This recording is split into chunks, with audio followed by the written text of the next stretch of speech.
एक बार एक बहुत बड़ा नेता एक साधु के छोटे से आश्रम में गया। वह साधु के बारे में बहुत सुना था, तो उसके मन में आया कि मैं एक बार जा कर के देखता हूँ कि लोग उसकी इतनी तारीफ क्यों करते हैं। जब वह उस आश्रम में गया तो वहाँ पर एक छोटा सा कमरा था, जहाँ पर एक कालीन बिछा हुआ था। वहाँ पर कुछ लोग नीचे बैठे हुए थे और साधु जी सामने बैठे हुए थे। कुछ सवाल जवाब चल रहा था। वह नेता उस आश्रम में आया और उस नेता के साथ में 4 बॉडीगार्ड भी थे, और उसकी यह आदत थी कि जहाँ पर भी वह जाता था लोग अपनी जगह से खड़े हो जाते थे और उसकी तरफ देखते थे, हाथ जोड़ते थे और सिर झुकाते थे। लेकिन यहाँ पर ऐसा कुछ भी नहीं हुआ। साधु व्यस्त होने के कारण उसकी तरफ देखा तक नहीं।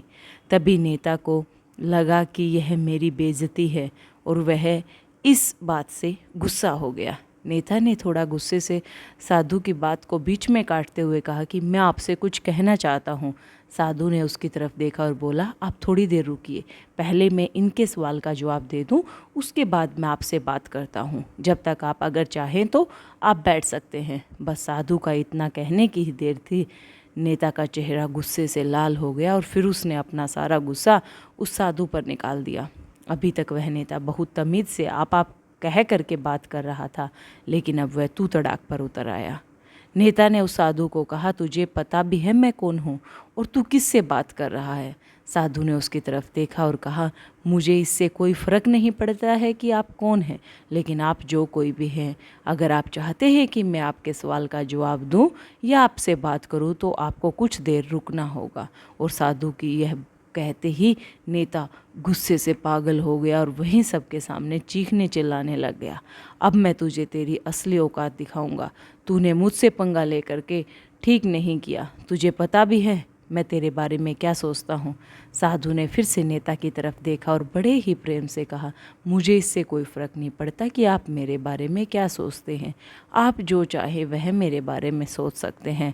फिर नेता ने उससे कहा कि तू चाहे सुनना चाहता है या नहीं, लेकिन मैं तुझे यहीं सबके सामने बताऊंगा कि मैं तेरे बारे में क्या सोचता हूँ।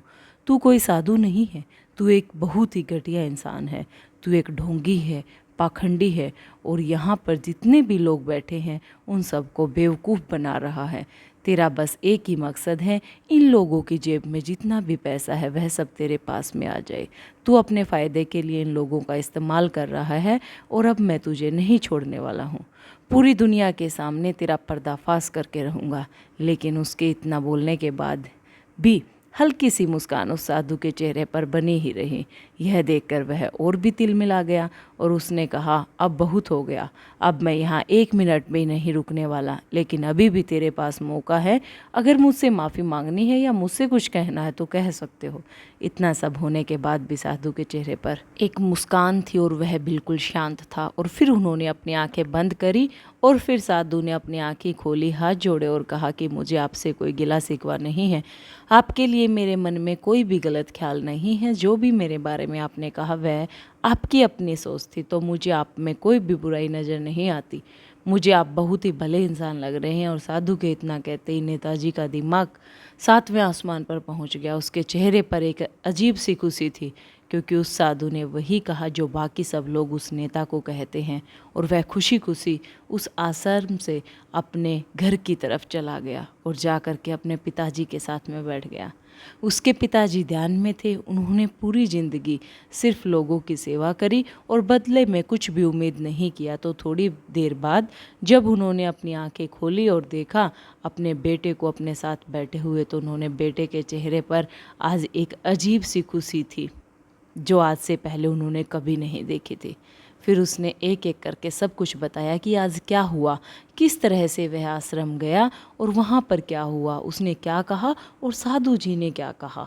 जब उसके पिताजी ने पूरी बात सुनी तो थोड़ा सा मुस्कुराए और अपने बेटे को देख करके बोले, उन्होंने तुम्हारी तारीफ़ नहीं करी, क्योंकि उन्होंने वह नहीं कहा जो तुम हो, उन्होंने वह कहा कि जो वह खुद है।